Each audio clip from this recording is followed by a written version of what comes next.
Bem-vindos ao nosso evento. Hoje teremos muitas atrações inspiradas na figura do grande escritor Lima Barreto, inclusive a exposição em sua homenagem, exposição Lima Barreto, organizada pelo Centro de Atenção Diária do IPUB, no átrio do Fórum de Ciência e Cultura da UFRJ. Teremos uma pausa de 2 horas para o almoço. Bom momento para visitarmos. Aqui onde estamos, funcionou o Hospício Nacional de Alienados. Hoje Lima Barreto esteve internado por 2 vezes.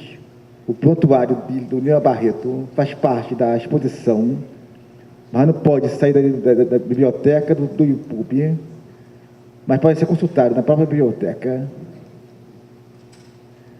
Ele, que virou o próximo tema do bloco carnavalesco, Tapirando Pirado Pirou, que também era negro, paciente psiquiátrico, e foi um exemplo de luta e superação em todos esses sentidos. O nosso coletivo deseja um agradável seminário carnavalesco para todos.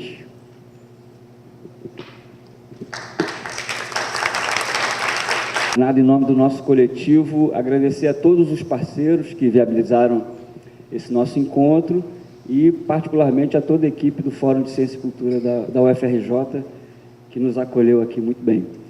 Então, o Sami já adiantou aqui um pouco, né, o espírito do nosso encontro, mas para quem, porventura, esteja aqui interessado em conhecer mais sobre a obra e a vida do Lima Barreto, mas não sabe exatamente a razão de ser desse evento, bom, nós somos um coletivo carnavalesco e ponto de cultura Tapirando Pirado Pirô, um bloco de carnaval, que agora em dezembro completa 14 anos de vida, e foi...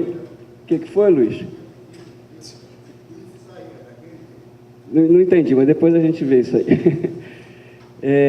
Esse bloco foi fundado por usuários e profissionais da rede pública de saúde mental do Rio e também por simpatizantes da causa de uma sociedade sem manicômios. Todo ano a gente se reúne para escolher um enredo e, uma vez que esse enredo é escolhido, a gente inicia um processo de pesquisa sobre o tema escolhido. No ano passado, a gente fez uma homenagem a Dona Ivone Lara e o momento mais importante desse processo de pesquisa foi uma visita que nós fizemos à Dona Ivone na casa dela, uma visita muito emocionante, e a gente, naquela altura, não sabia que seríamos responsáveis pela última homenagem em vida à Dona Ivone. Ela faleceu pouco mais de um mês depois do nosso desfile. Ela que trabalhou por 38 anos na saúde mental, era monitora da equipe da doutora Anísio da Silveira, então coube também a um movimento ligado à saúde mental prestar essa última homenagem. Bom, esse ano o homenageado é o Lima Barreto, né, com o enredo Na Terra dos Brusundangas, Lima Barreto Visionário. Calma, Luiz, depois você fala. Depois eu te dou o microfone aqui para você falar também. Bom, os Brusundangas é uma sátira política publicada em 1923, publicação póstuma do Lima Barreto, e que dialoga muito com o Brasil de hoje, né? O professor Rodrigo Dantas, que está aqui, que vai compor a segunda mesa de hoje, vai poder se deter especificamente sobre os Brusundangas e falar mais sobre essa atualidade. A gente vai, então, só antes de passar a palavra à Lília, vamos mostrar aqui a programação do Ponto de Cultura, porque eu estava dizendo que a gente inicia um processo de pesquisa, e assim como no ano passado o momento mais importante desse processo foi a visita que a gente fez à Dona Ivone Lara, hoje é o dia mais importante para o nosso processo de pesquisa. A gente está trazendo muita gente que conhece a fundo a obra do Lima Barreto, e vai nos alimentar, vai ajudar a gente a ter ideias para construir coletivamente uma sinopse que vai ser uma espécie de roteiro para a composição das pessoas que querem participar do nosso concurso de sambas, e também um roteiro para nossas oficinas de arte, que a gente vai também expressar esse tema plasticamente no nosso desfile na Avenida Pasteur. É sempre no último, ou melhor, no domingo que antecede o Carnaval, se não me engano vai cair no dia 24 de fevereiro, e no dia 2 de fevereiro, a data já está marcada, a gente faz o nosso concurso de sambas no Rio Cenário. Então, como eu disse, a gente é um ponto de cultura e a gente tem essas oficinas regulares, algumas oficinas semanais. Então, a gente tem a oficina de composição e registro fonográfico, que é coordenada pelo Enéas Eupídio, está aqui o Enéas, junto com o Yuri Bittar, que deve estar chegando, violonista da Escola Portátil de Música. Então, depois que a gente fizer a sinopse, a gente vai distribuir a sinopse. Qualquer compositor, não necessariamente apenas alguém da saúde mental, usuário, profissional, qualquer pessoa pode participar desse concurso, e se quiser um apoio para a composição, essa oficina funciona semanalmente, segunda-feira, às 15 horas. Na última segunda-feira de cada mês, essa oficina ela se transforma na nossa roda de samba, no CAPES Franco Basaglia, num lugar muito aprazível, batizado de Baixo CAPES, também está todo mundo super convidado a participar. A gente tem também a oficina de percussão, que é coordenada pelo mestre Folia, no Instituto de Psiquiatria da UFRJ, quinta-feira às 9, também aberta a todos. E a oficina de arte, no Instituto Municipal Felipe Nel, no segundo andar, onde funciona a sala do bloco, e essa oficina é coordenada pelo Sami das Chagas, nosso ilustrador oficial do bloco, que criou a logomarca da passista do bloco, né? Olhou para o Pão de Açúcar e viu uma passista gigante lá, junto com a Joana Lavillier, está aqui a Joana, que é cenógrafa e figurinista, e também com a Bruna Falcão, né? Então, e esse processo já está acontecendo, a gente já está fazendo a leitura do livro Os Brusundangas, e cada pessoa que encontra uma passagem interessante desse livro, na nossa oficina, a gente está cobrindo as paredes com trechos dos Brusundangas, e a gente trouxe alguns desses cartazes para cá, estão colados ali fora, depois para quem quiser ver, que é um processo de imersão para ajudar a gente nessa parte da criação.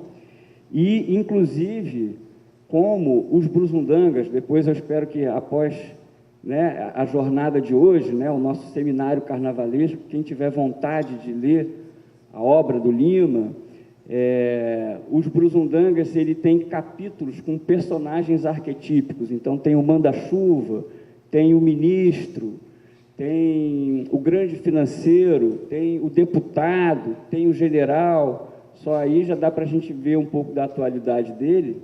E a gente vai, então, caracterizar esses personagens. Qualquer um de vocês que está aqui, que quiser participar, de repente se transformar nesse personagem que vai desfilar na Avenida, já está convidado desde já. E aí a gente tem também as atividades mensais, a Roda na Rede, que é coordenada pelo Oswaldo, que está aqui, que funciona no Pinel, quinzenalmente, tem essas datas. Ninguém precisa se preocupar em tomar nota disso, porque isso vai estar na página do bloco também, para consultar. E depois a gente tem cartazes com essa programação. Quem quiser levar para suas instituições ou para qualquer espaço, é só pedir para a gente, que a programação de outubro e novembro está toda aqui. E temos também a roda de samba, que eu já comentei, e as Assembleias Gerais nessas duas datas.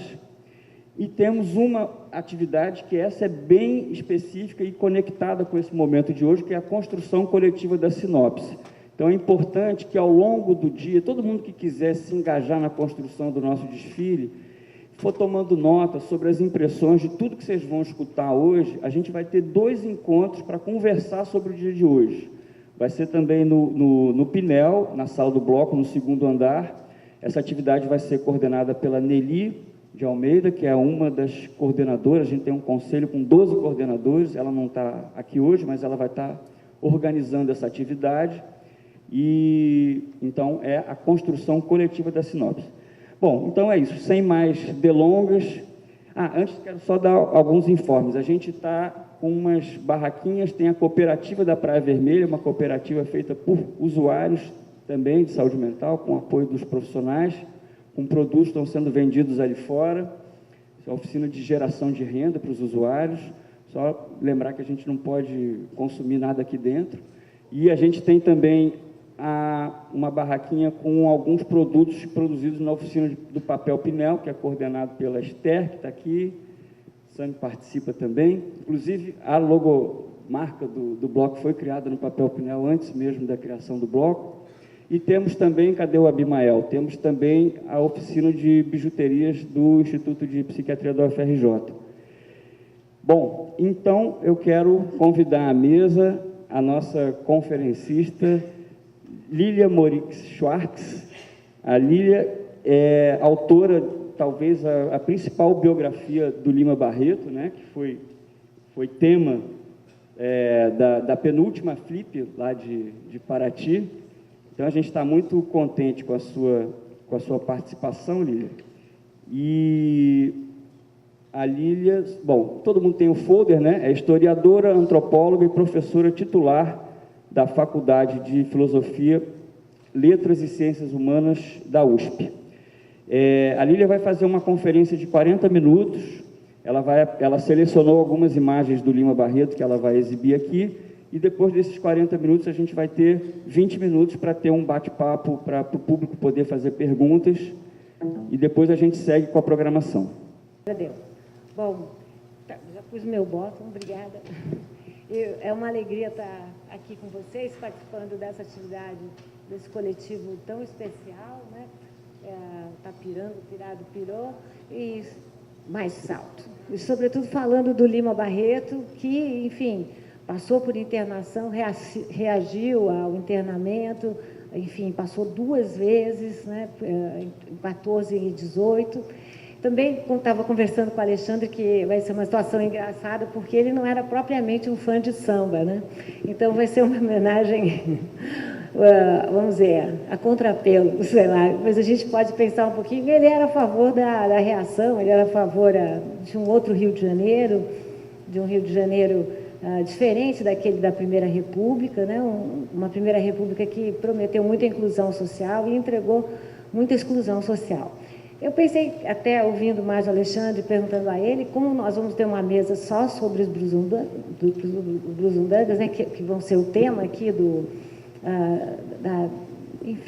desfile de vocês, eu pensei que podia fazer um pouco a biografia do Lima Barreto, porque acho que vocês vão ter mais elementos, falando um pouquinho, pensando no enredo, né, que a gente conheça um pouco mais a vida do Lima Barreto. Eu queria só dizer que o Lima Barreto teve uma biografia fundamental, escrita por Francisco de Assis Barbosa, nos anos 50. E o meu livro, toda a lombada é uma homenagem ao Francisco de Assis Barbosa, na conclusão há uma homenagem ao Francisco de Assis Barbosa, porque eu acho que a biografia nasce para não ser fundamental e nem ser incontornável, e cada época pergunta outras questões à mesma pessoa. Eu perguntei sobre a questão racial, sobre temas que são temas da nossa contemporaneidade. Bom, eu vou falando aqui aos pouquinhos, vou falar 40 minutos, mas se alguém tiver alguma questão antes, por favor, pare, e a gente faz uma apresentação mais informal também, para não atrasar muito o evento de uma forma geral. Lima Barreto é um escritor, é um autor, um intérprete, na minha opinião, um brasileiro, que era filho de escravizadas pelos 2 lados, né? Lima Barreto também conta uma história muito brasileira, porque Lima Barreto era neto do Manuel Feliciano Pereira de Carvalho, que era médico, né? Que muito provavelmente foi o proprietário da avó de Lima Barreto. Então, já estamos falando, primeiro, de famílias que têm uma descendência materna, que é muito claro na história do Brasil, e também de famílias cujos pais não assumiram o seu lugar, e famílias que, de alguma maneira, criaram esse Brasil, um Brasil marcado pela escravidão e pela linguagem da escravidão.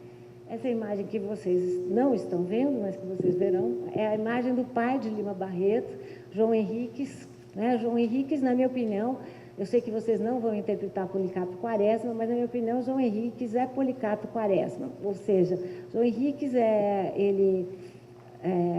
também a família é filho de uma escravizada, o pai não escravizado, um português, um madeireiro, e João Henriques estudou para ser um tipógrafo. É impressionante porque pensar na figura de João Henriques e da tipografia, porque estamos falando numa época em que os escravizados não tinham acesso à propriamente à alfabetização, e o pai de Lima Barreto queria ser o quê? Queria ser tipógrafo e lidar com as letras, né? Com as primeiras letras. O pai de Lima Barreto, o João Henriques, inclusive, ele escreveu esse manual do aprendiz compositor. Existem poucas obras que sobraram da biblioteca do Lima Barreto, essa é uma das obras, é a obra que o pai de Lima dá a ele, logo jovem, ele traduziu, né? E esse é considerado o primeiro livro sobre tipografia no Brasil, está aqui na Biblioteca Nacional, se vocês quiserem consultar.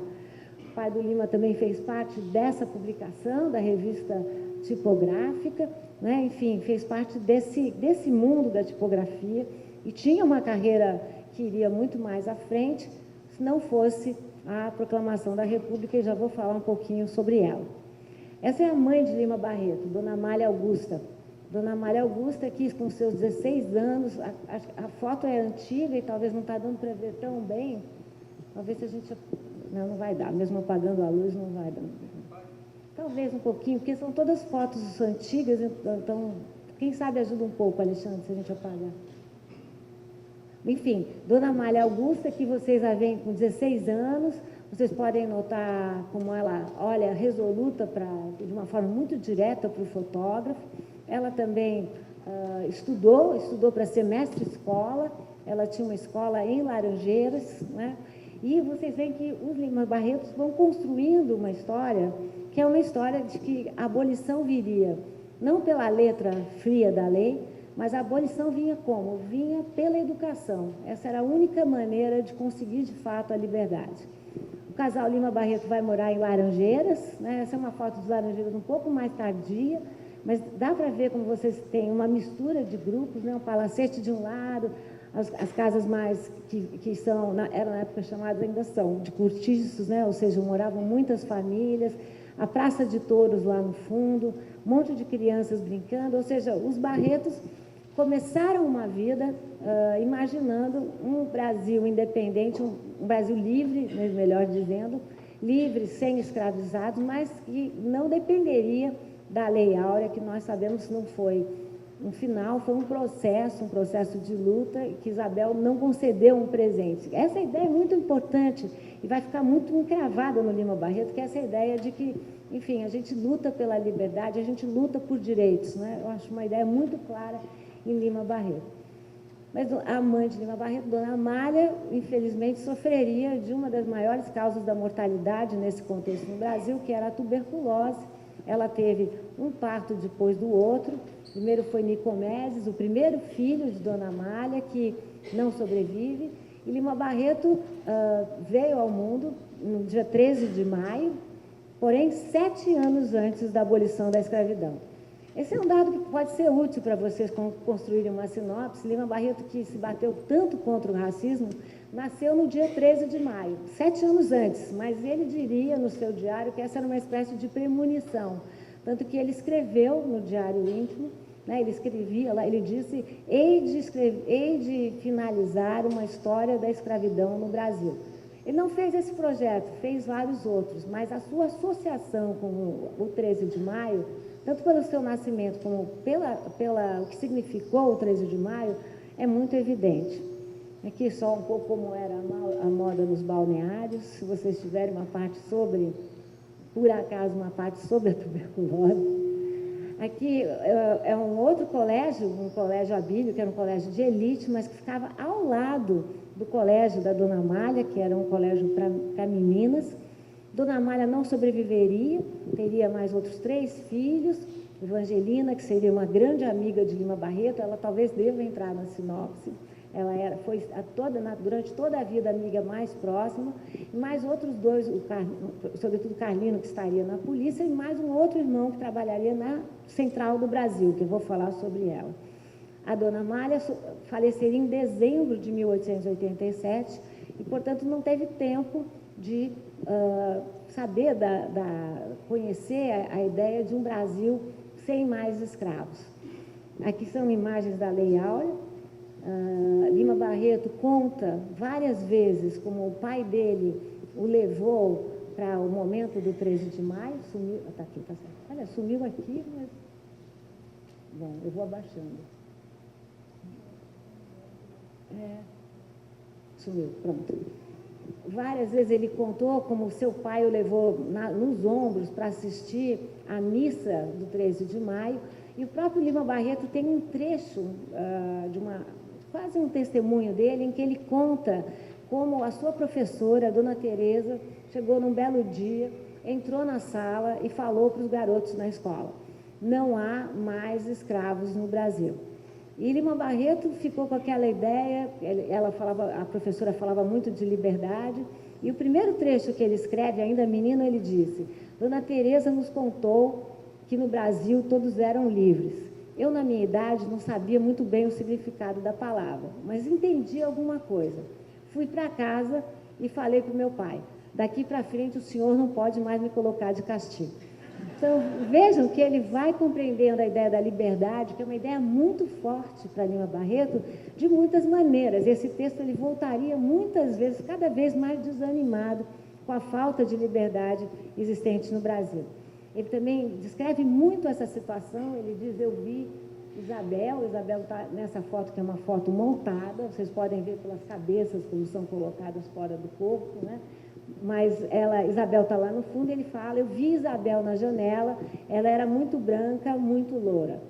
A questão das mulheres, da mãe, da avó, a mãe que morreu muito cedo, mas que ensinou Lima Barreto a escrever, vai ser uma questão muito forte para Lima, não sei se vou ter tempo de falar, mas o tema de gênero, até uma pessoa que estuda essa questão aqui, a Yasmin, é uma questão muito difícil para Lima Barreto que vai ter uma relação muito complicada com as mulheres de uma forma geral.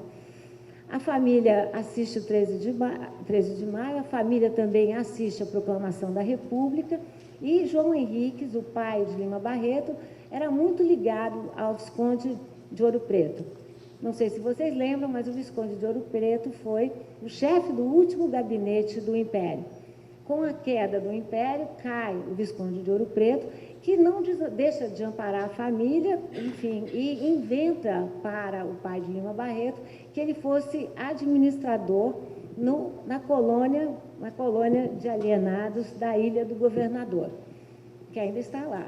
A casa de Lima Barreto ainda está lá. Essa é a foto da casa de Lima Barreto, que Francisco de Assis Barbosa introduziu na sua biografia. E eu, pesquisadora trouxa que sou, pesquisadora da USP, né, paulista metida a falar do Rio de Janeiro, resolvi achar que eu ia descobrir, entre muitas aspas, a casa do Lima Barreto. Enfim, nós fomos aqui, eu e os pesquisadores, com um mapa na mão, chegamos lá, demos de cara com uma base da aeronáutica. Isso que nós não estávamos informados, né? Já tinham outros pesquisadores, já tinham mostrado isso faz tempo. Enfim, e com a soberba da Universidade de São Paulo, eu falei: olha, eu tenho informações que um escritor, que aqui está a casa de um escritor. E o guarda lá que estava de plantão falou: todo mundo sabe que o Lima Barreto morou aqui, a senhora não vai entrar, porque não tem pedido. Aí eu perdi a soberba num minuto e falei: olha, será que não dá para abrir a porta para mim, por favor? Quebra o meu galho, alguma coisa assim. E nós fomos atendidos pela Tenente Gralha, que é uma pessoa que vocês devem, que agora já subiu na hierarquia, devem conhecer. A Tenente Gralha, eu achei que eu estava vivendo em outro mundo, porque a Tenente Gralha aceitou que nós fôssemos visitar, porque ela tinha lido um livro meu, Espetáculo das Raças. Eu falei: gente, isso aqui está tudo muito complicado, né? Aí eu entrei, vimos a casa do lado, entramos com todo mundo dando continência para a Tenente Gralha. Eu queria ir na casa, não podia, porque a casa agora armazena uma série de armas muito perigosas, e eu não poderia entrar de toda maneira. Essa é a casa agora, e eu descobri que à noite a Tenente Gralha tirava a farda e fazia mestrado em patrimônio sobre a casa do Lima Barreto. Então, enfim, isso foi muito bom para mim, porque a gente perde aquela soberba de pesquisador de achar que está descobrindo Quem estuda Lima Barreto, nós sabemos, está sempre voltando, está sempre relendo. Então, é muito bom o que vocês vão fazer, que é um pouco a definição de um clássico, ou seja, a gente está sempre relendo, mas com uma sensação de surpresa, porque cada leitura parece uma leitura muito nova. Lima Barreto ficou na Ilha do Governador, na colônia de alienados. Ele diz que aquela casa, Lima Barreto mudou muito de casa, nós vamos falar um pouco sobre isso, mas ele diz que aquela casa é a única que ele pôde chamar de sua, e ele se afeiçoou tremendamente com os pacientes da Ilha do Governador. Um conto que vocês devem ler, está na internet, vocês devem pegar, e ele deve ser um personagem, por mais que eu saiba que esse não é, enfim, não é sobre a biografia, é o Manuel Cabinda. O Manuel Cabinda era a crônica se chama Manuel Cabinda. Eu passo isso tudo para vocês. Ele conta a história desse paciente, Lima Barreto conheceu na Ilha de Alienados, ele cuidava dos porcos. Lima Barreto escreve, nunca vi um lugar mais asseado do que esse do chiqueiro dos porcos. Manuel Cabinda era um escravizado, trabalhava com o seu senhor produzindo algumas verduras. Manuel Cabinda pagou pela sua alforria, se apaixonou por uma moça, a Maria Paula, pagou a alforria dela, e vivia muito bem naquele seu dia a dia, até que Maria Paula acabou deixando o Manuel Cabinda. Manuel Cabinda, diz Lima Barreto, ficou um pouco apatetado e foi parar na Ilha do Governador, na colônia de alienados. Mas Manuel Cabinda ficou a vida inteira com os Barretos, quando os Barretos, ele já estava de alta, não queria sair enquanto os Barretos estavam por lá, e quando os Barretos se mudaram para os subúrbios cariocas, sobretudo para Todos os Santos, o Manuel Cabinda acompanhou, e Lima Barreto conta que no momento de mais dificuldades dos Barretos, o Manuel Cabinda quis pagar para que eles pudessem, enfim, sobreviver mais dignamente.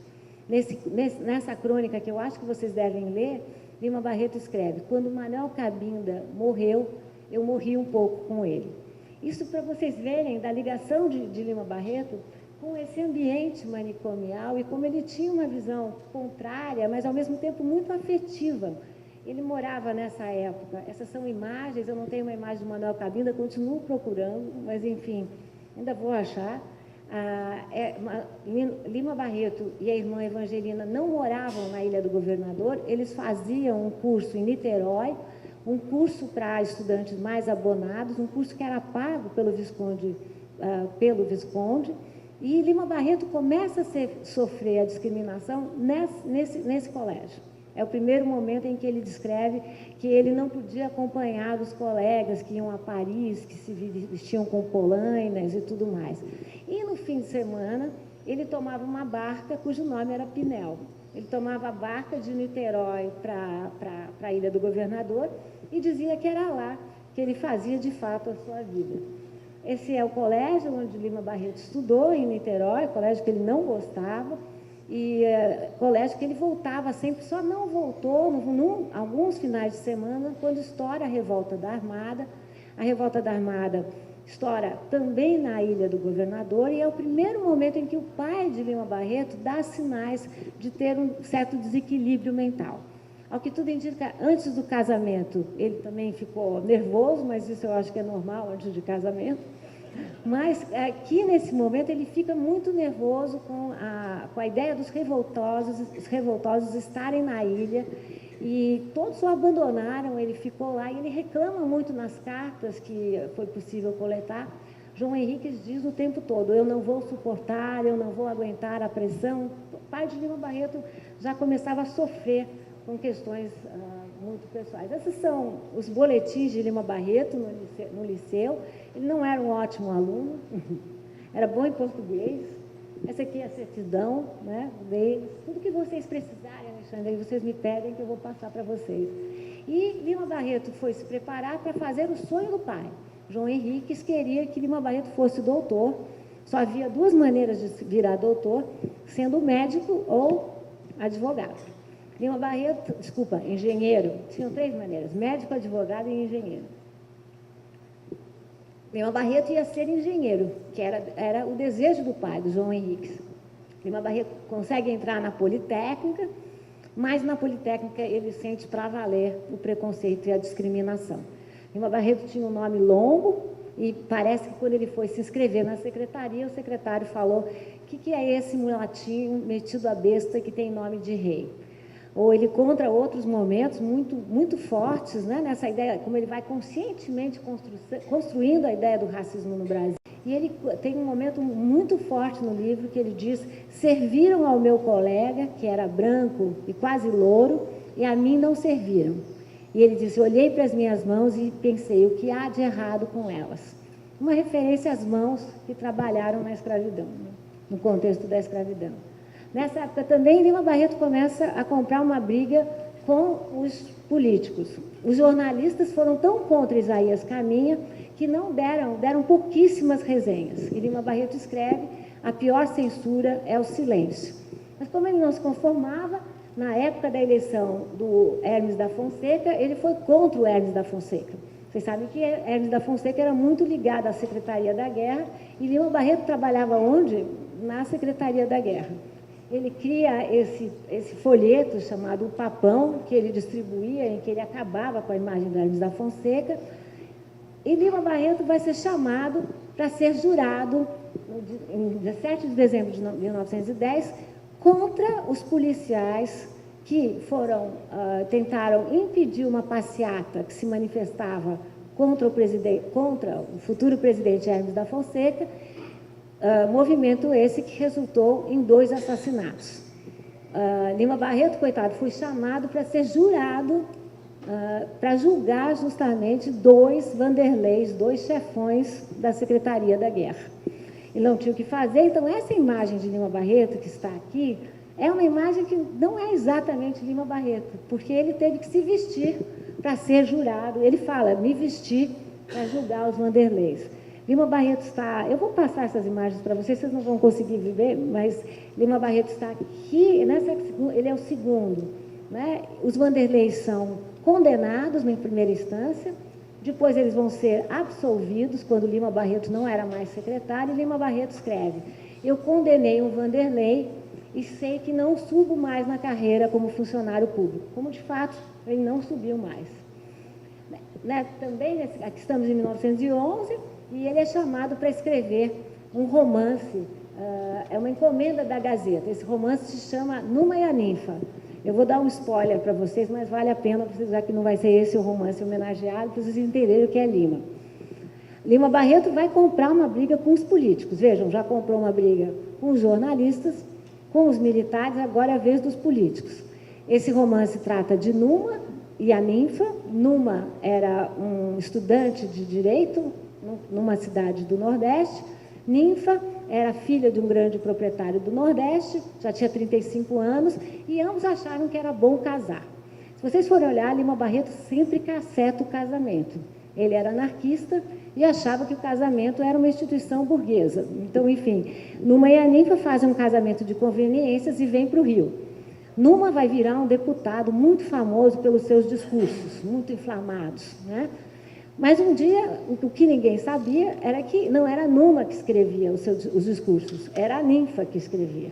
E um dia, Numa, num momento de rompante, resolve fazer um discurso de improviso, né? E escreve Lima Barreto: foi um desastre. Numa volta para casa arrasado, deprimido, e fala com a Ninfa: olha, eu fiz isso. Ela falou: como você teve coragem de fazer isso? Isso não é possível. Mas ele falou: vá descansar que eu vou escrever o seu discurso para o dia de amanhã, que será um triunfo. Numa vai descansar, estava muito cansado de fato, né? E acorda no meio da noite e fala: eu aqui descansando, será que devo dar um agrado à minha esposa, que está lá trabalhando? E ele vai em direção ao escritório onde ela estaria trabalhando, e Numa ouve barulhos, depois ouve gemidos, e resolve olhar pela porta pelo buraco da fechadura, e vê que Ninfa estava com seu primo, e a gente fica sabendo que, na verdade, quem escrevia os discursos não era a Ninfa, mas o primo da Ninfa, que era amante dela. Numa fica arrasado, pensa: devo entrar, não devo entrar, que farei? E, afinal, ele resolve que não vai entrar. Então, em nome da nação, escreve Lima Barreto, Numa resolve deixar a porta fechada. Esse aqui, vamos chegar, esse é a propaganda do romance, com isso ele compra a briga com os políticos. Eu não vou, aqui temos a aventura do Dr. Bogolov. Dr. Bogolov era um cientista, era considerado um cientista russo, porque Lima Barreto fala, todo estrangeiro vira cientista no Brasil, vira doutor. Ele não era cientista coisa nenhuma, e ele vivia na República do Razilbe, república essa que era muito especialista numa arte em específico, que era a arte da corrupção. Vocês vão falar mais disso, então eu vou deixar passar. Lima Barreto vai ganhando essa imagem de boêmio, essa é uma imagem de época, escreve 2 romances pornográficos, eu só encontrei a capa, nunca encontrei o conteúdo, quem encontrar ganha um pirulito, por favor, me avisa. O Chamis, o querido Entra Senhor, numa referência às polonesas, às polacas, e aqui estamos numa questão que interessa a vocês muito de perto. Em 14, Lima Barreto é internado pelo seu irmão Carlindo, que trabalhava na polícia. Lima Barreto escreveu uma série de crônicas sobre essa internação. Nessa internação, ele entra na seção Pandemônio, que quer dizer, a tradução quer dizer todos os demônios. Ele está com a sua roupa, né, de interno. Ele entra ele estava muito perturbado. Lima Barreto, o pai de Lima Barreto já bebia, ele passou a beber também. Eu não vou ensinar o vigário a rezar, mas nessa época os casos de bebida eram internados conjuntamente, só que ficavam menos, ficavam de 2 a 3 meses, e Lima estava num momento de, enfim, que ele estava inclusive tentando parar a bebida, e teve aquele momento que vocês sabem que ele via insetos imensos pelas paredes, e destruía tudo, e foi o próprio irmão que o levou. Logo depois ele quando ele já está melhor no dia seguinte, ele passa por uma anamnese, que eu li todos os dados aqui, ela é pública, vocês devem ler, é impressionante, está aqui, em que há momentos que o pesquisador não gostaria de ler coisas que ele é obrigado a ler, porque há um momento em que ele diz: confesso que sofro dos males da hereditariedade. Ele estava se referindo às teorias em voga na época, as teorias do determinismo racial, do darwinismo racial ou darwinismo social, que estabeleciam que existiriam entre as raças diferenças como a diferença entre um burro e um cavalo. E que mais ainda, que pior do que as raças puras, era a mistura de raças, que a mistura de raças levava à degeneração moral, social e individual. Lima Barreto tinha na sua biblioteca o livro do Nina Rodrigues, um médico da Bahia, um médico que era adepto do darwinismo racial, médico que dizia que precisávamos fazer 2 constituições, uma para brancos e outra para negros. Lima Barreto, na anamnese, fala: confesso que tenho dados hereditários, minha mãe morreu de tuberculose. Tuberculose era um dos estigmas que marcavam a degeneração racial, a degeneração dos povos mestiços, e meu pai sofre de neurastenia. Alexandre há de me corrigir, mas que eu saiba, eu pesquisei, neurastenia é um conceito ônibus, né, que servia para todo tipo de situação. Mas o que é terrível é como Lima Barreto, na entrada, ele reconhece o darwinismo racial para depois criticar imediatamente. E também ele descreve um pouco a situação dos seus companheiros. E, enfim, era um autor que tinha na sua biblioteca todos os textos do darwinismo racial, tinha, inclusive, exemplares da revista Brasil Médico, que era a revista da Faculdade de Medicina, aqui do Rio de Janeiro, em que eles tratavam com casos de degeneração, entre aspas, né, pessoal, que eles chamavam de degeneração física e degeneração moral. Enfim, e Lima Barreto fica aqui nesse local onde estamos por 3 meses, né, e ele dizia: a melhor coisa desse local é a vista, né? Enfim. E eu aqui também anotei alguns casos não estão no livro, porque eu não tive autorização para publicar, mas é a minha pesquisa mais recente, são alguns casos de internos que estavam na mesma época em que Lima estava internado em 1914, e Lima Barreto anota no seu diário, que seria o diário do hospício: no hospício, o negro é a cor mais marcante. E vejam que quase todos os casos são tratados com ópio, né? Não, ópio. E os casos de alcoolismo são aqueles que têm eles são liberados mais rapidamente. Eu não vou ter tempo de falar, depois nas perguntas, se vocês quiserem, nós comentamos mais. Lima Barreto sai e imediatamente reage. Isso que é muito forte. Reage, fala mal do manicômio, fala mal da internação e publica a sua carta forte. Ele publica primeiro como folhetins, e depois viraria livro em 1915, ele publica Triste Fim de Policarpo Quaresma. Policarpo Quaresma é uma metáfora do Brasil de ontem e do Brasil de hoje, né? Ele era uma espécie de Dom Quixote tropical, né? Acreditava no Brasil, ele queria instituir o Tupi-Guarani como língua nacional, não teve sucesso, isso Policarpo. Mas o pai de Lima Barreto, João Henriques, quando trabalhava na Ilha do Governador, ele dizia que ele era contra a batata inglesa, porque nós devíamos usar a batata brasileira. Policarpo também é atacado por formigas, né? As formigas acabam com a produção do Policarpo.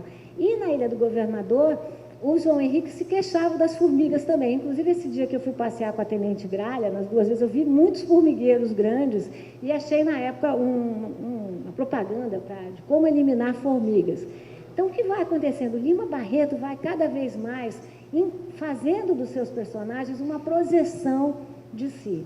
A gente não sabe, a partir de certo momento, verificar o que é fato e o que é ficção. O que é ficção e o que é fato. Tal a maneira em que ele vai ficar vinculado aos seus personagens. Ele era Isaías Caminha, ele ou seu pai eram Policarpo Quaresma, ele só não era o Numa, isso ele não era.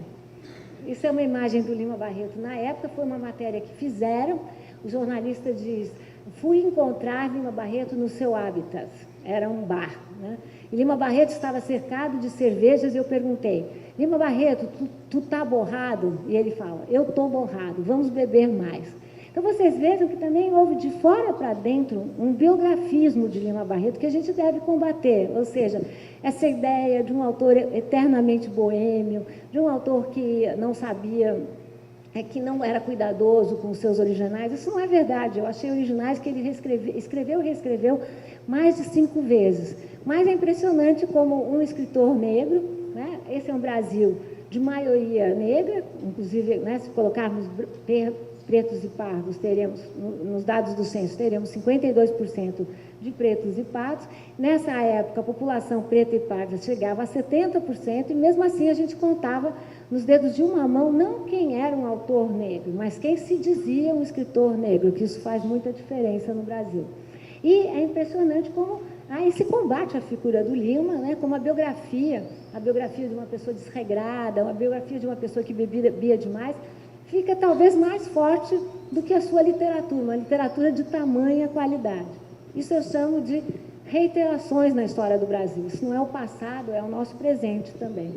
No seu diário ele escreveu Policarpo Quaresma, Ideia que Mata, A Decepção, o Pessimismo, porque os seus livros não emplacavam. Nessa época também ele formou a sua biblioteca, a Limana, que vinha de Lima e vinha de Mana. Graças a isso eu pude ler todos os livros que Lima Barreto leu, porque não só ele fez uma descrição da Limana, como ele fazia uma descrição da estante que ficava, qual era mais próxima da cama dele, da escrivaninha dele, e o que era mais longe.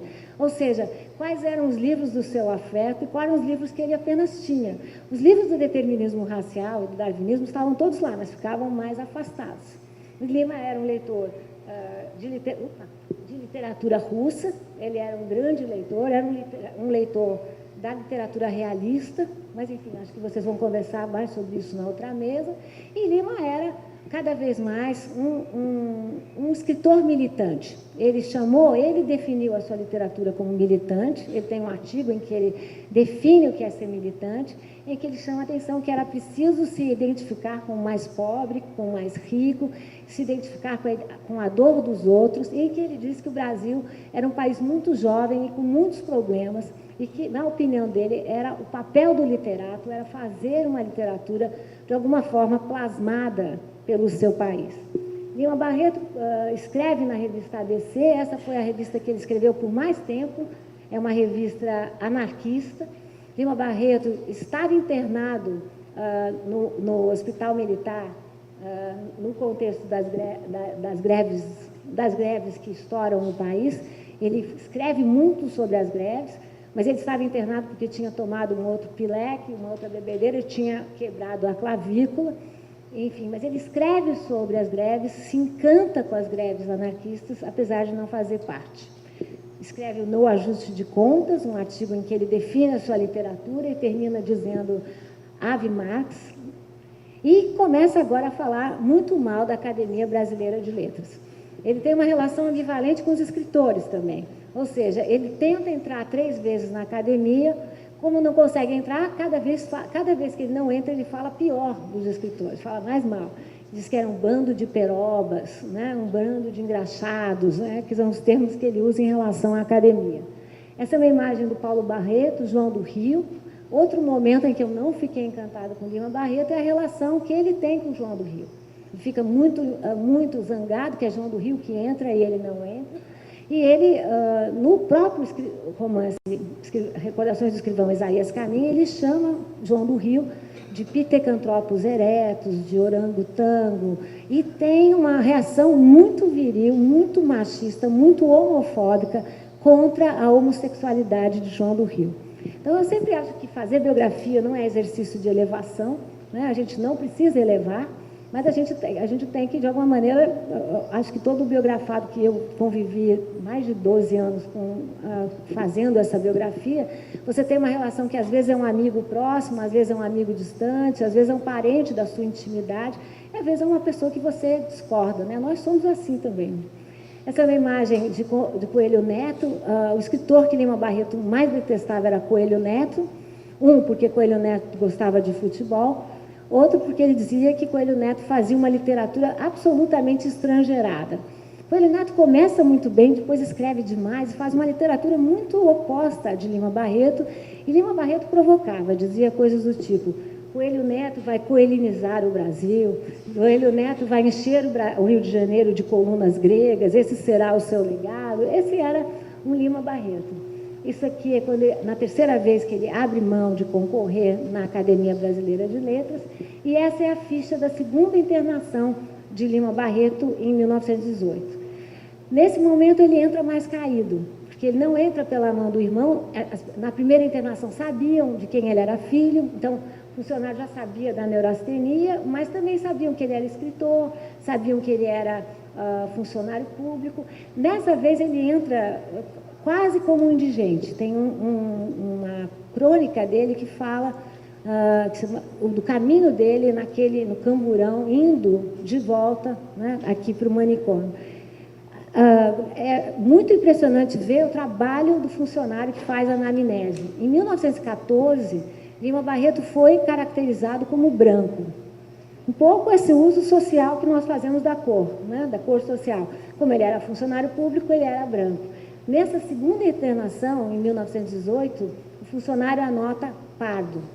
Veja que ele não mudou de cor em 4 anos, certo? Quem mudou de opinião foi o funcionário, não é o mesmo funcionário, mas o que mudou? A maneira como ele entrou.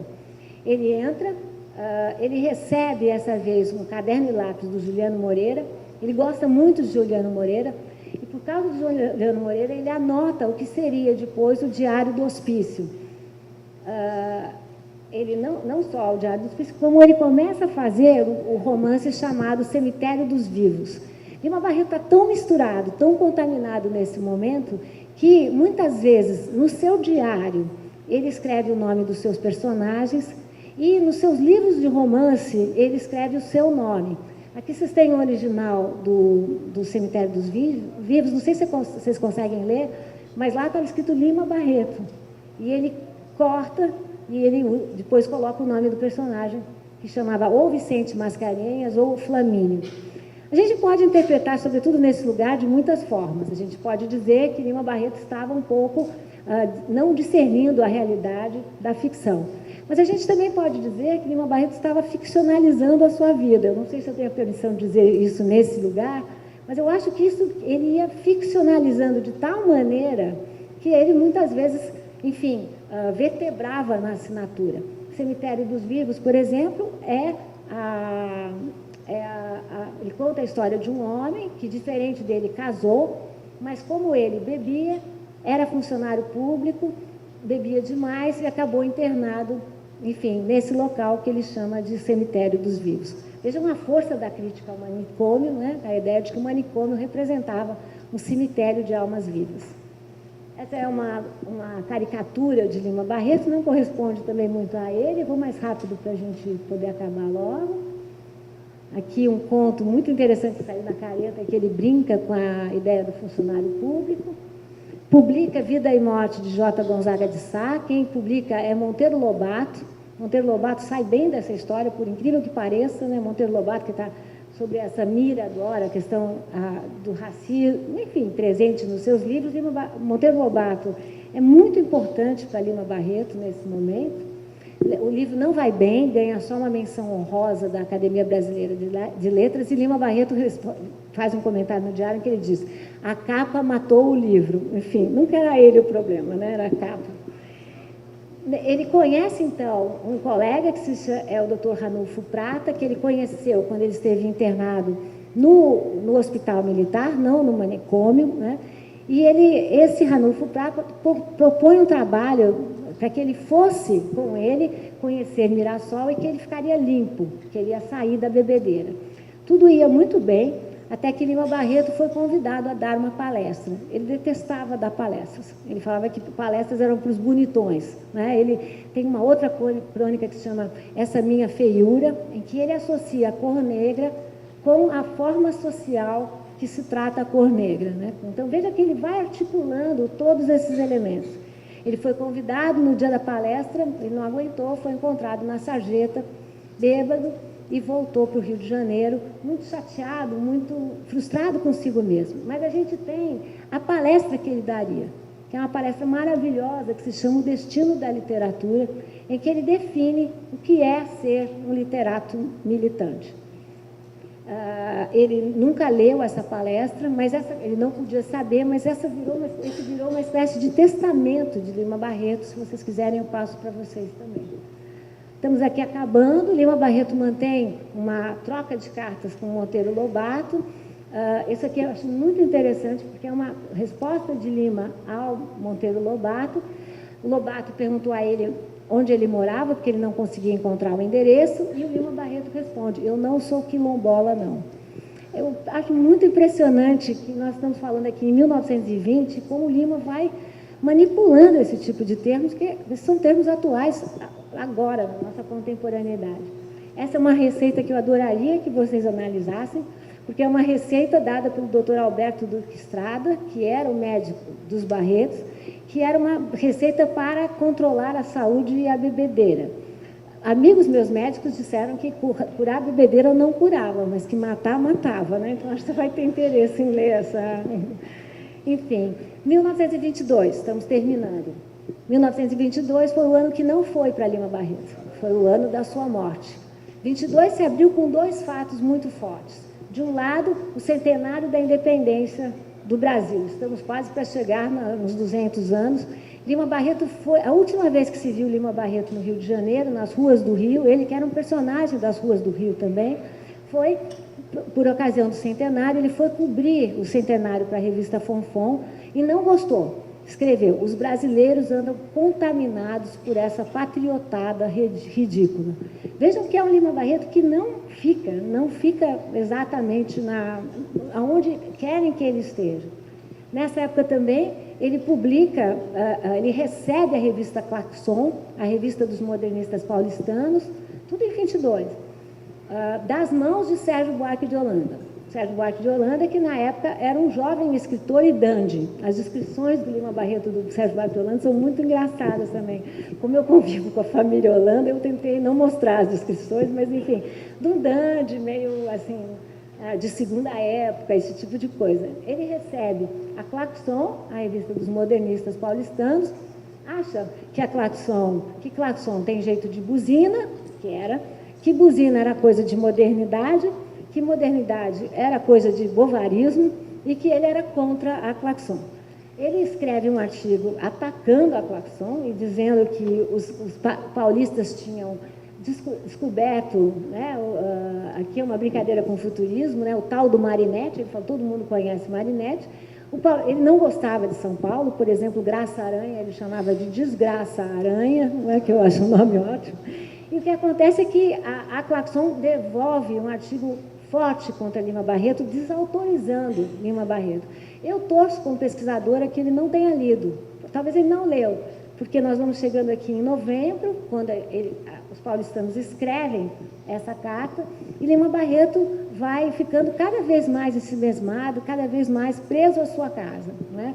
Essa não é a casa dele. Durante muito tempo as pessoas chamaram de casa dele, é Lima Barreto despistando. Esse era um recorte de jornal que ele encontrou, de uma casa no Engenho de Dentro, mas o comentário é muito bom. Ele escreve, minha casa no Engenho da Pedra, o quilombismo, né? E ele diz, hei de morar nesse lugar só para enfezar Copacabana. Isso porque Lima Barreto detestava Copacabana, Botafogo e Petrópolis. Para eles, eram símbolos maiores do estrangeirismo que tinha contaminado os brasileiros. A última obra, Clara dos Anjos. Ele datou a Clara dos Anjos 22, não chegou a publicar.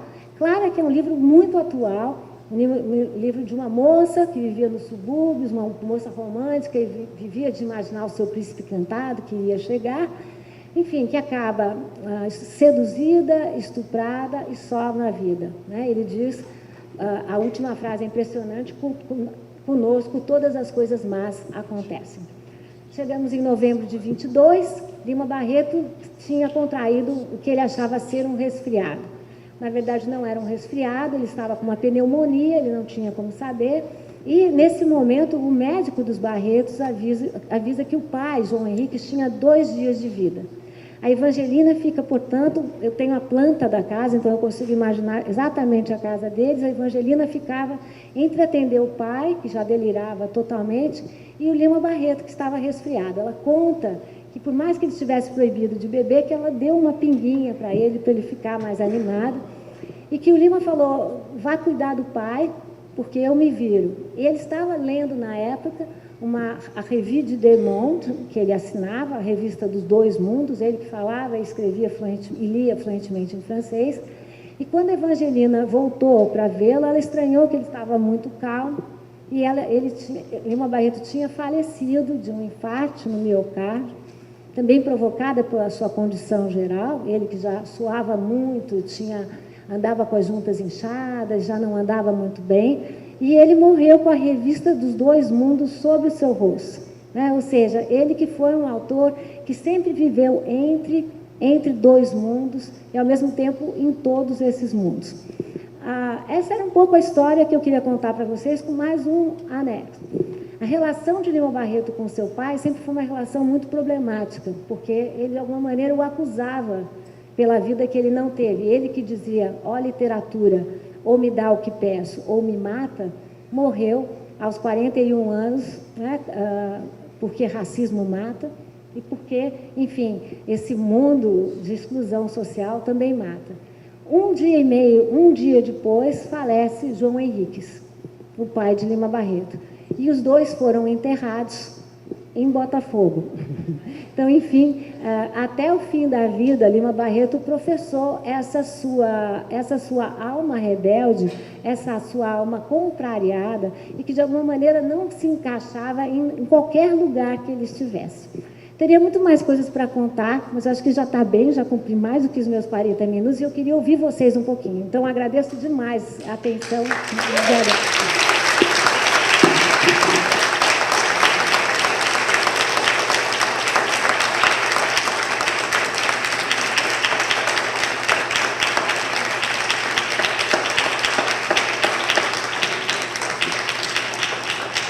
Muitíssimo obrigado, Lili, em nome do nosso coletivo, por essa conferência riquíssima. Quantos elementos para a gente pirar no nosso carnaval. Vamos ter que ver o vídeo da TV Pinel depois com calma. Então, gente, está aberto ao público. Quem quer fazer pergunta?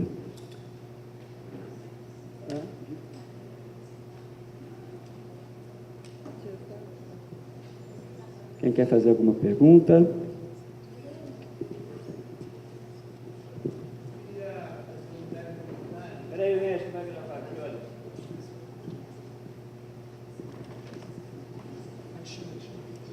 Tem um sem fio, né?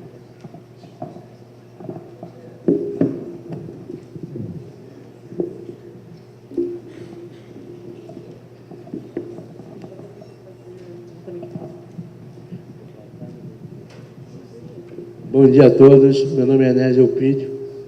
Eu queria fazer um comentário. Eu acho que Lima Barreto foi um gênio, apesar da circunstância que ele viveu, apesar do problema, e de ser um crítico social naquele tempo. Ou seja, ele estava muito além do tempo para a sua época. Aí, como o sistema não gosta de visionário, né, porque é o agente de mudança da sociedade, eu acho que isso se repete ao longo da história. Obrigado. Vamos fazer uma rodada de 3 perguntas ou comentários, e aí a gente passa a palavra para a Lília.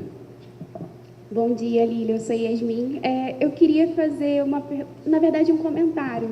Queria que você falasse um pouco para a gente sobre a questão do Lima Barreto com as mulheres, tanto com as feministas quanto as mulheres que circulavam por sua vida.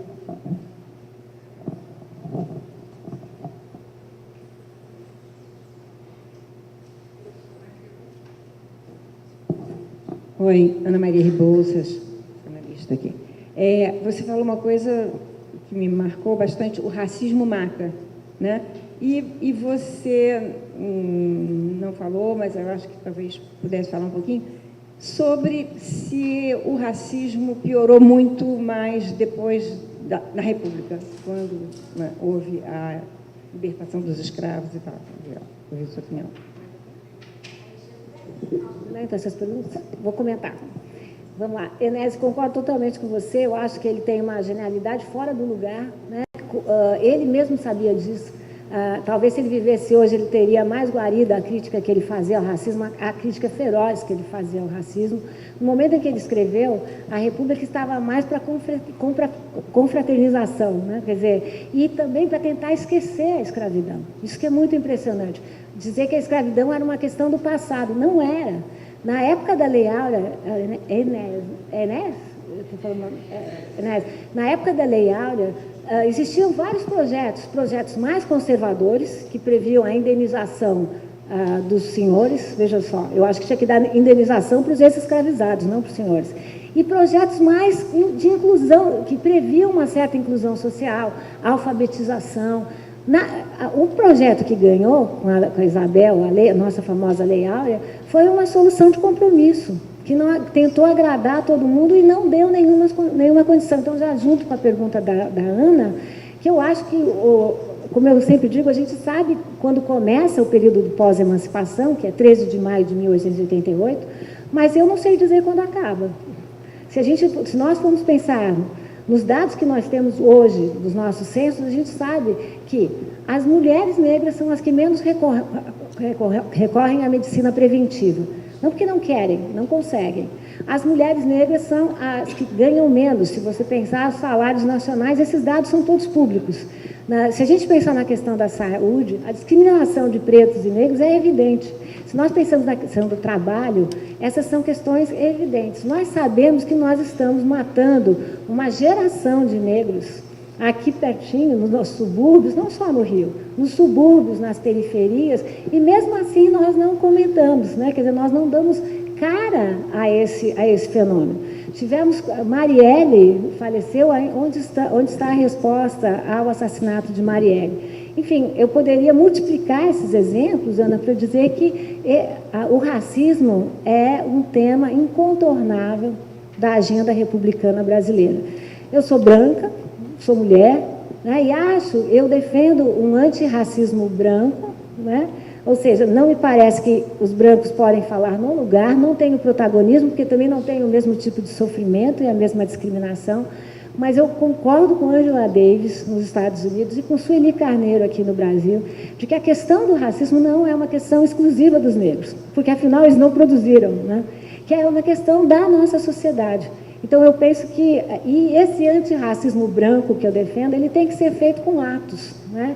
Com performances mesmo, né? Então, lá em São Paulo, por exemplo, nós abrimos agora uma exposição no MASP, onde eu sou curadora também, que se chama Histórias Afroatlânticas, que é uma exposição de curadoria mista e que trouxe, como acho que, enfim, pelo menos os artistas negros têm dito isso, essa produção nas artes negras, que é uma produção riquíssima, importantíssima e que não tem lugar, porque nós vivemos um racismo institucional, porque, enfim, a gente vê como os negros não estão nas nossas instituições, não estão quase nesse teatro. Vivemos um racismo estrutural, porque ele aparece em todas as áreas, e um racismo individual, porque são essas pessoas que continuam sofrendo as batidas, né, da polícia, são essas pessoas que não entram, tem que dar, como Lima Barreto reclamou que não entrou na Embaixada do Chile, e continuam não entrando nos edifícios. Então, eu penso que nessa área, em geral, a gente acredita que história é feita da mudança. Eu acho que história é feita de mudança e de reiteração. Na questão do racismo, nós estamos reiterando, e não adianta a gente culpar a escravidão. Eu acho que a gente culpar a história, culpar a herança, é uma atitude muito calma, porque aí nós ficamos numa atitude boa, né? Falar, ai, como eles eram terríveis, gente, que coisa horrível, não é? Acho que, na verdade, o que nós estamos recriando o racismo em bases contemporâneas e, portanto, não dá para passar a conta para lá. Quando eu escrevi com um historiador negro, Fábio Gomes, né, acabei de publicar um dicionário que chama Dicionário da Escravidão e da Liberdade. Quando nós estávamos para publicar o dicionário, nós vimos que havia falecido um senhor em Bauru, o senhor Agnello, que nasceu em 1888.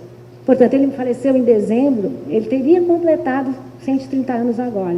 Isso é para a gente entender que a escravidão não é um fenômeno tão longínquo. É um fenômeno de ontem. Não sei quantos senhores Agnellos ou senhoras Agnellos ainda existirão.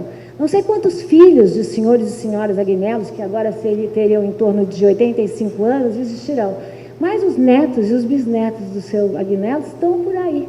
Né? E a sociedade brasileira continua naturalizando o racismo e produzindo, assim, essa ideia de invisibilidade social, que é um fenômeno terrível. Né? A questão de gênero, Yasmin, é uma questão muito complicada. Lima Barreto foi muito acusado porque ele foi contra as feministas. Eu não tenho obrigação de defender Lima Barreto como não defendi em relação ao João do Rio.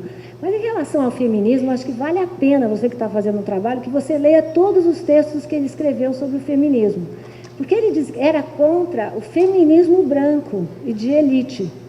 Ele era contra porque ele considerava esse feminismo branco e de elite um bovarismo, uma cópia das vogas do estrangeiro. E ele dizia que esse feminismo que existia no Brasil não representava as mulheres negras, as claras dos anjos. Né? Não é à toa que ele escreveu um Clara dos Anjos. Então, para quem acusa Lima Barreto de ser antifeminista, eu sempre peço, leia Clara dos Anjos. Né? Um autor que... Clara dos Anjos é um livro, Yasmin, que ele escreveu a vida inteira, tem 5 versões.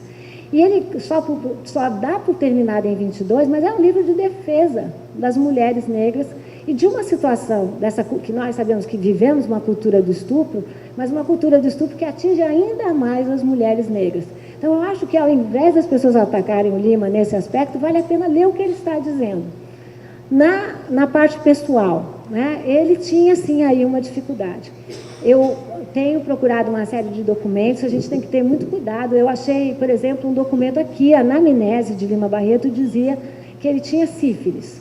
Então, você pode dizer, bom, ele tem sífilis, sífilis é contraída por ato sexual, mas não só ato sexual hétero, pode ser homossexual.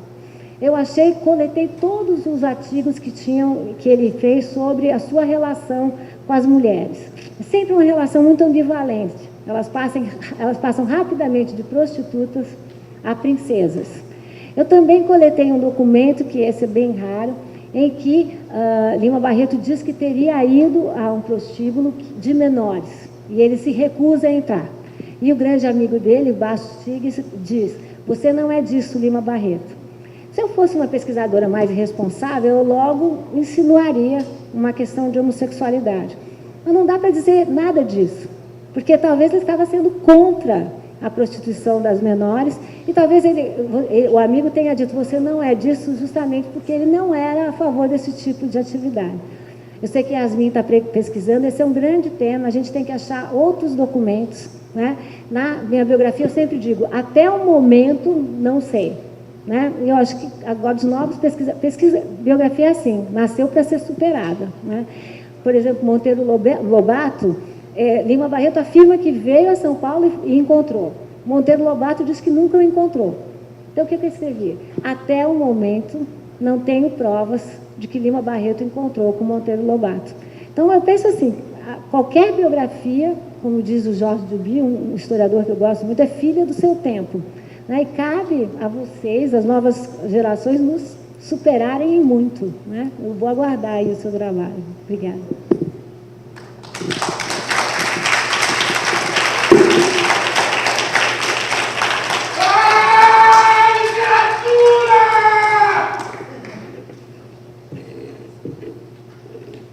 A literatura ou me mata ou me dá o que peço dela.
Não gosto de política. Não gosto nem trato de política. Não há assunto que mais me repugne do que este que chamam habitualmente política. Eu encaro como todo o povo a ver um ajuntamento de piratas, mais ou menos diplomados, que sobrevivem da miséria e da desgraça dos mais humildes. Nunca queria tratar de semelhante assunto, mas minha obrigação moral leva-me a dizer algo, a fim de que não se pareça que havia de tratar desta ou daquela questão.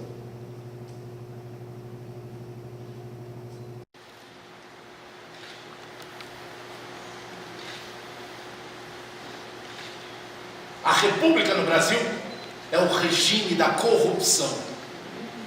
Todas as opiniões devem, por esta ou aquela paga, serem estabelecidas pelos poderosos do dia. Ninguém admite que se diverja deles. E para que não haja divergências, há a verba secreta. Os reservados deixam daquele ministério e os empreguinhos que os medíocres não conseguem por si com independência. A vida deve ser uma luta. E quem não consegue lutar não é digno. A gente no Brasil, entretanto, pensa que a existência nossa deve ser a submissão aos acasos e pachecos para obter ajudas de custos e sinecuras. Vem disso a nossa esterilidade mental, a nossa falta de originalidade intelectual, a pobreza da nossa paisagem moral e a desgraça que se nota no geral da nossa população. Ninguém quer discutir. Ninguém quer agitar ideias. Ninguém quer dar a emoção íntima que se tem da vida e das coisas. Todos querem comer.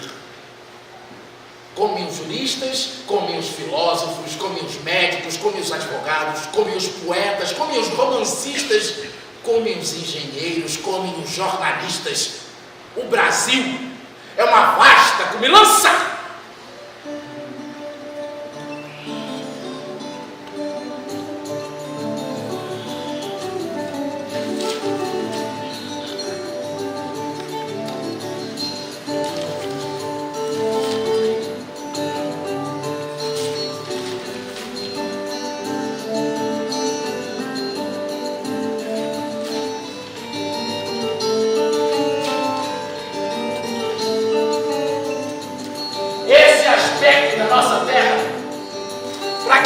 analisa o seu estado atual com toda a independência de espírito? Nasceu depois da República? Parecia que o Império reprimia tanta sordidez nas nossas almas. Mas proclamada que foi a República, ali, no campo de Santana, por 3 batalhões, o Brasil perdeu a vergonha. E seus filhos ficaram capazes para sugar os cofres públicos desta ou daquela forma. Não se admite mais independência de pensamento ou de espírito quando não se consegue por dinheiro. Abafa-se. É a política da corrupção quando não é do arroxo. O Brasil não tem povo, tem público!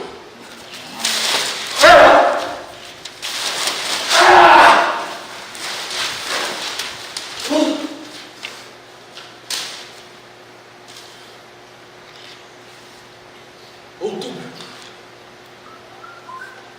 1918. Sou instruído, sou educado, sou honesto. Tenho procurado o mais possível ter uma vida pura. Parecia-me sendo assim, que sendo eu um rapaz que antes dos 16 anos estava numa escola superior e que todos me gabavam a inteligência, e até hoje mesmo ninguém a nega. Parecia-me que sendo assim eu estaria acoberto de tudo isso.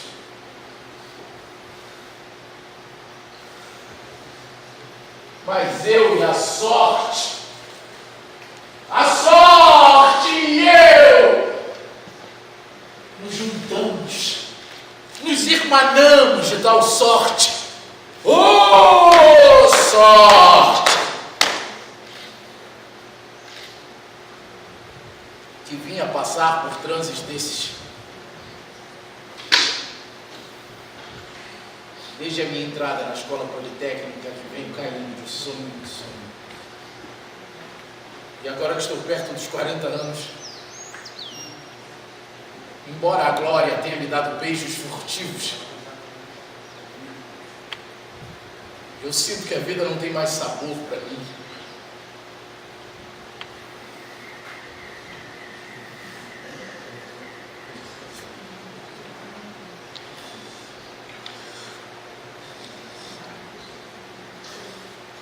Não quero, entretanto, morrer. Queria ter outra vida. Queria esquecer a vida que eu tive. Mesmo com a perda de certas boas qualidades que eu tenha tido. Queria que a minha vida fosse plácida, serena, medíocre e pacífica,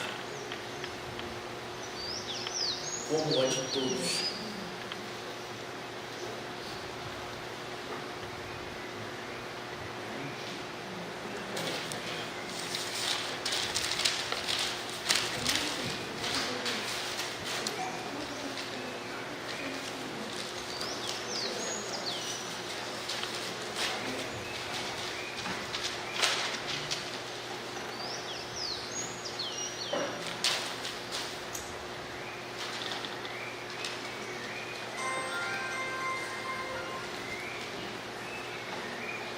Segundo Tolstói, em sua sólida e acessível obra, O que é a arte?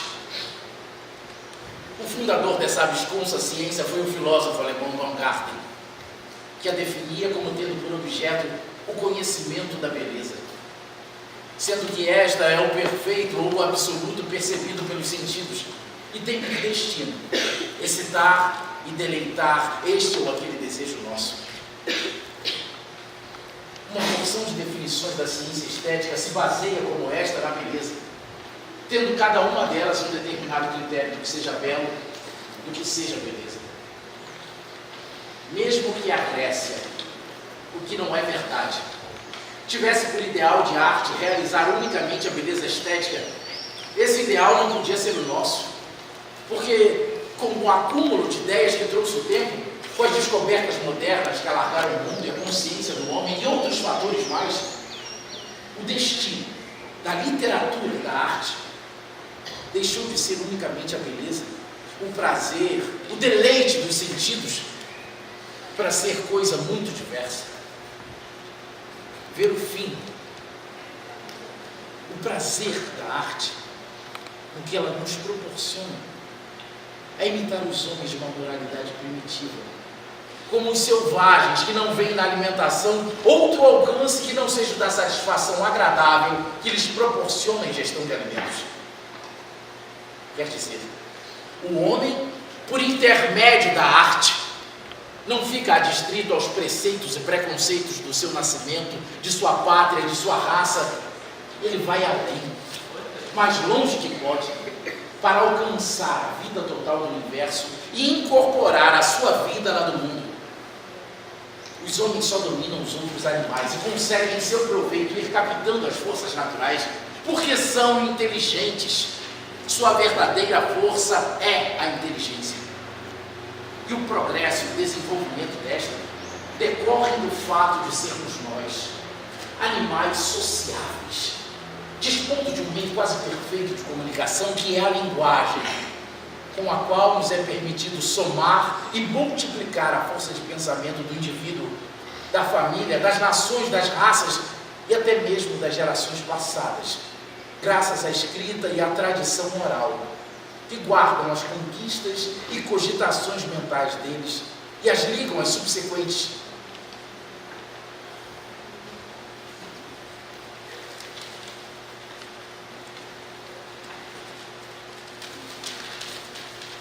Portanto, meus senhores, quanto mais perfeito for este poder de associação,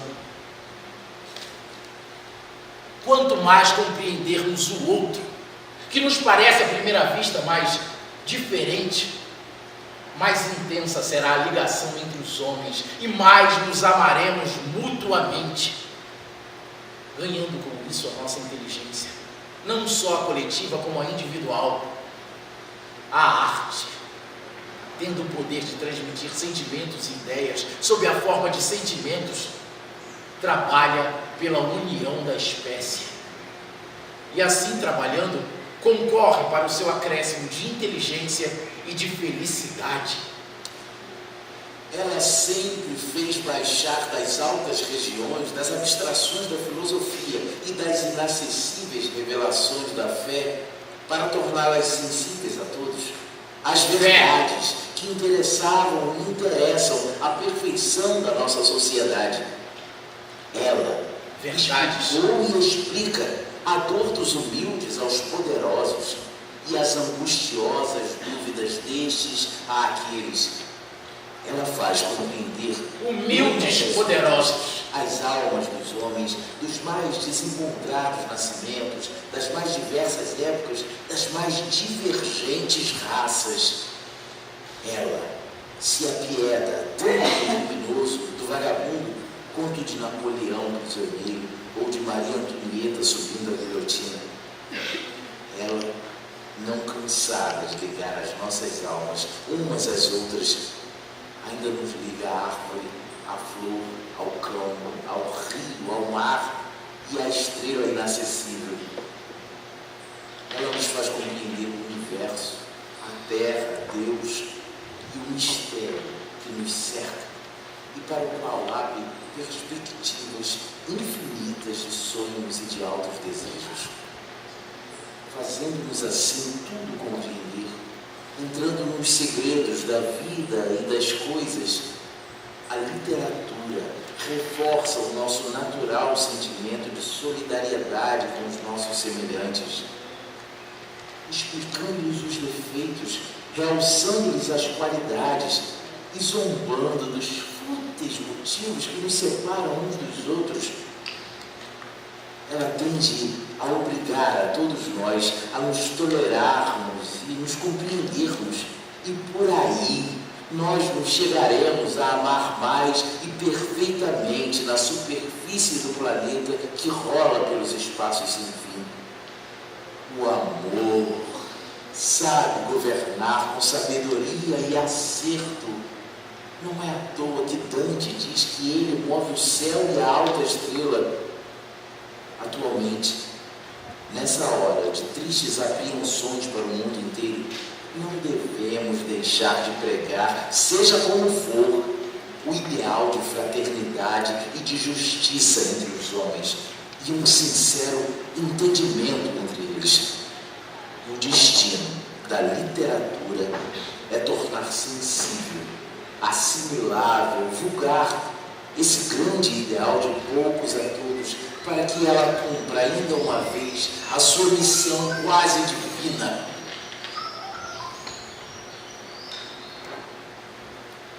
Se não soube dizer estas palavras com a clareza e o brilho que pretendi, uma coisa garanto-vos: pronunciei-as com toda a sinceridade e honestidade de pensar.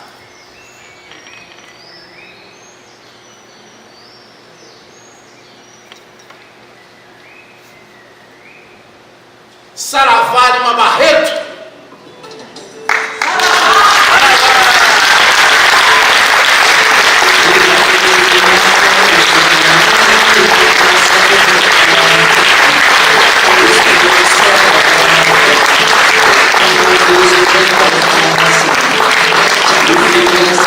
Obrigado.